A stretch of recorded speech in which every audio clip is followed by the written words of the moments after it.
और चाहने वालों को मेरे प्यारे चैनल यूनिकॉर्न नैरेटिव में, जिसमें हम दुनिया भर के ड्रामास को उर्दू में कन्वर्ट करके आप तक पहुंचाते हैं। तो हमने ड्रामा शुरू किया हुआ लवली रनर। इसकी पिछली किस्त का खुलासा देखते हैं कि उसमें क्या हुआ था। ये एक मजबूर लड़की की कहानी है इमसोल की, जो कि संजय एक सिंगर के पॉप सिंगर उसकी फ़ैन है, बहुत ज़्यादा बड़ी फ़ैन है। वो उससे मिलना चाहती है, वो मिलती भी है, लेकिन फिर वो उसकी खुदकुशी की खबर सुनती है और वो बहुत ज़्यादा दुखी हो जाती है। वो वक्त में पीछे जाकर उसे ठीक करना चाहती है और वक्त उसे मौका भी देता है और वो वक्त में पीछे चली जाती है उसको बचाने के लिए, लेकिन वो किसी को कुछ भी नहीं बता पा रही, ना ही कुछ समझा पा रही है, ना ही कोई उसे समझ पा रहा है। क्या वो किसी को कुछ बता पाएगी? क्या वो संजय के दिल में जगह बना पाएगी? तो जानते हैं हम अपनी इस किस्त में। तो चलिए हम शुरू करते हैं अपनी आज की किस्त नंबर 2 लवली रनर ड्रामा की, जहाँ पे हम देख रहे हैं वो एक बहुत ही ज़्यादा खुशी की कैफियत में है। वो फिर से वही दिन जी पाई। अभी तक उसे यकीन नहीं आ रहा कि वो वक्त में पीछे चली गई है और वो संजय को अपनी आंखों के सामने देख सकती है।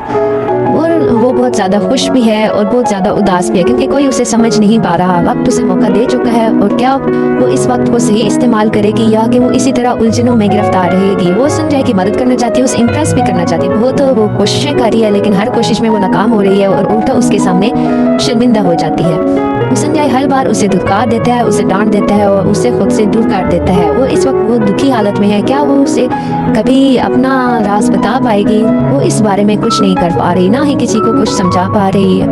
यहाँ पे हम एक सीन देख रहे हैं जहाँ पे क्लासरूम का सीन है और वो इस क्लास को बंक करके अपने आइडिया यानी अपना उसका क्रश है संजय, उसके पास जाती है उसे मिलने के लिए, उसको देखने के लिए। तो ये बड़ा मज़े का फनी सीन है इस ड्रामा में। वैसे तो काफ़ी ड्रामा दुखी है, कुछ कॉमिक सीन्स भी हैं।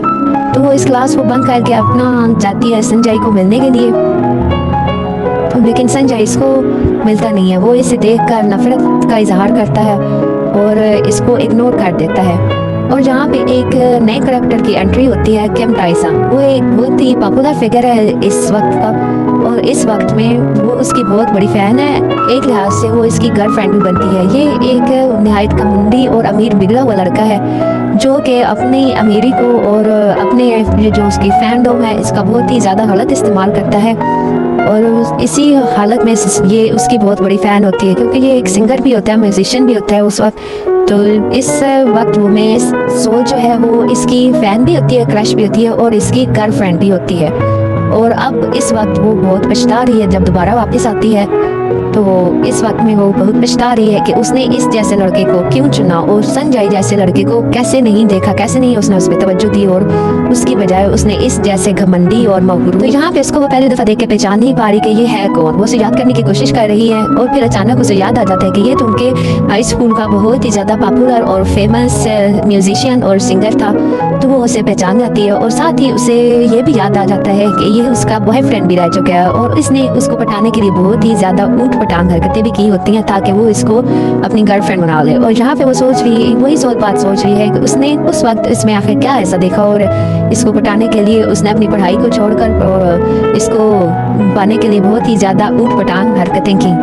फिर हम देखते हैं कि वो ये भी साथ सोच रही है कि किस तरह वो संजय को बचाए और संजय के दिल में अपनी जगह बनाए और इस बात को ख़त्म कैसे करे, किस तरह इस बात को इग्नोर करे कि वो किम टाइसन को नहीं चाहती और वो संजय को चाहती है। संजय को भी वो बताना चाहती है, अपनी पोजीशन को क्लियर करना चाहती है, लेकिन वक्त से कोई भी मौका नहीं दे रहा कि वो अपने आप को साबित करे या अपनी सच्चाई बयान करे और या किसी को कुछ बता सके।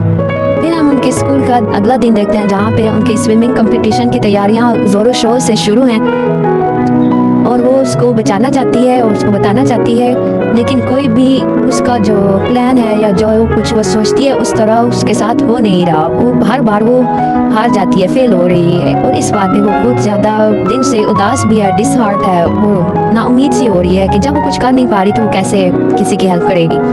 यहाँ पर वो संजय को मना करने के लिए आती है कि तुम इस कंपटीशन में हिस्सा मत लो, नहीं तो तुम इसमें एक्सीडेंट का शिकार हो जाओगे। लेकिन वो जैसे ही बताने लगती है, यहाँ पे वक्त जम जाता है। यहाँ पे हम एक चीज़ देखते हैं कि वक्त जम गया है। मोहब्बत वक्त की कैद में नहीं होती, लेकिन कभी कभी जो है वक्त मोहब्बत के रास्ते में आ जाता है। इस बात से वो खौफजदा भी हो रही है कि ये क्या हो रहा है कि मैं बात कर रही हूँ और वक्त रुक गया, सारे लोग फ्रीज हो गए हैं। इस बात से वो बहुत ज़्यादा खौफजदा हो जाती है और यहाँ पे फिर वो दोबारा यही सोच रही है कि अब वो कौन सा तरीका अपनाए कि वो इसको स्विमिंग करने से रोक सके, क्योंकि उसे एक उसका इंटरव्यू फ्यूचर का याद आ जाता है जिसमें वो ये बताता है कि ये उसकी एक इंजरी हो जाती है स्विमिंग करते हुए, जिसके बाद उसकी सर्जरी होती है और वो दोबारा स्विमिंग नहीं कर पाता। इस बात से वो बहुत दुखी होता है। तो इसी बात को लेकर वो उसे बचाना चाह रही है, दुख से बचाना चाहती है और बहुत ज़्यादा उसको कोशिश कर रही है कि वो इस स्विमिंग में हिस्सा ना ले। इसके दिमाग में एक ख्याल आता है, यहाँ इस दुख भरे सीरियल में ये एक फ़नी मोमेंट है।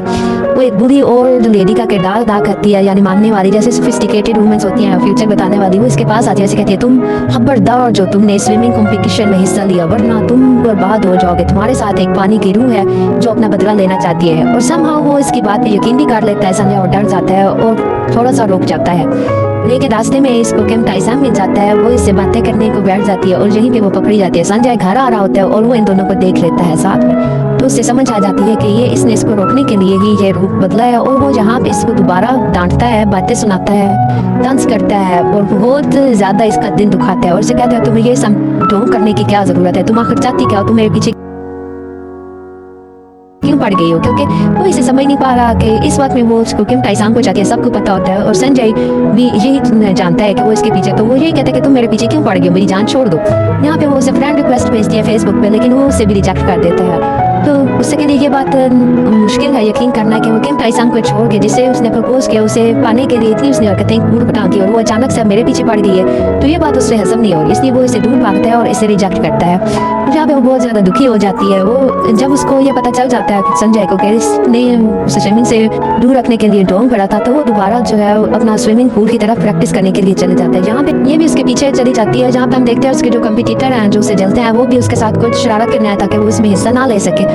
ये उनको देख लेती है और इनको वहाँ से भगा देती है। जब संजय निकलता है तो वो सिर्फ इसी को देखता है और समझता है कि इसने ही वो काम किया है, तो इसको फिर वो बातें सुनाता है, बहुत ज़्यादा काटता है, डांटता है और ये चला जाता है वहाँ से। फिर ये सोल जो है निकलती है वहाँ से और सड़क किनारे चल रही है और यही सोच रही है कि आखिर उसका वापस आने का मकसद क्या है। ना वो कुछ समझ पा रही है, ना समझा पा रही है, ना किसी को बचा पा रही है, ना कुछ बदल पा रही है।